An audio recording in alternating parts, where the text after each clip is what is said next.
తెలుగువారి గుండెల్లో ఘంటసాలకు శాశ్వత స్థానం ఉందని మాజీ ఎంపీ టీజీ వెంకటేష్ అన్నారు. గత 3 రోజుల నుంచి జరుగుతున్న ఆరాధనా ఉత్సవాలు మంగళవారం రాత్రితో ముగిశాయి.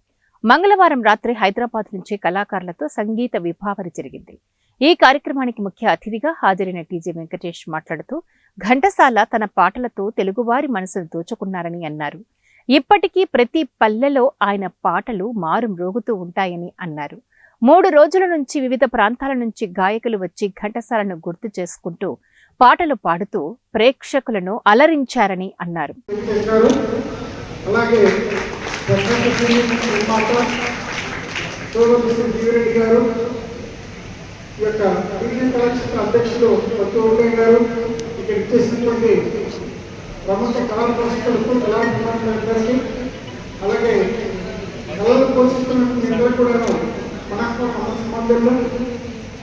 వాస్తవంగా ఈ కళాక్షేత్రం కర్నూలుగా ముఖ్యమైన క్షేత్రంగా విరాజిల్లుతుంది.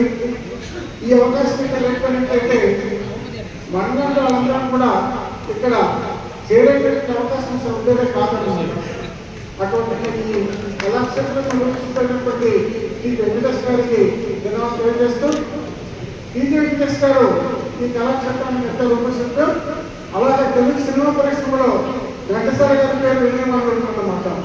ఇంతవరకు మీరు గాయకులందరూ పాడినటువంటి ఘంటసాల గారి పాటలు కూడా ఆస్వాదిస్తుంటారు.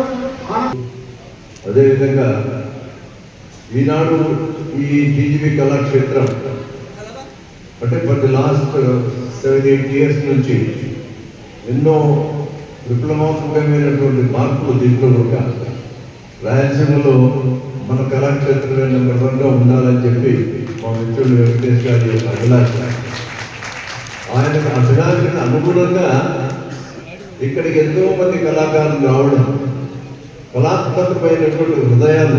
ఈనాడు నేను ఆ పాటలు వాళ్ళు పాడుతూ ఉంటే వింటుంటే అనిపిస్తుంది. ప్రొఫెషనల్స్ కాదు, ఈవెన్ డాక్టర్స్ వాళ్ళందరూ కూడా వాళ్ళ వృత్తిని నిర్వహిస్తూ దాంతో పాటు ఒక స్త్రీమూర్తి ఆ తల్లి ఇది కుటుంబ మహేంద్ర గాయని నుంచి ఆమె కూడా అంటే వాళ్ళ జాబ్స్ వాళ్ళు చేసుకుంటూ వాళ్ళ కళను ఆరాధిస్తూ కళా పోషకులు వెంకటేష్ గారు కళను ఆరాధించే వాళ్ళు ఇటువంటి మహనీయులందరూ కూడా ఇక్కడ నిమ్మైపోయి ఈ ఘంటసాల ఆరాధనోత్సవ కార్యక్రమాలు నిర్వహించినందుకు వారికి ప్రత్యేకమైనటువంటి ధన్యవాదాలు. అదేవిధంగా రాబోయే రోజుల్లో ఇంకా గొప్ప ఆశయాలతో భావాలతో ముందుకు వచ్చి ఏ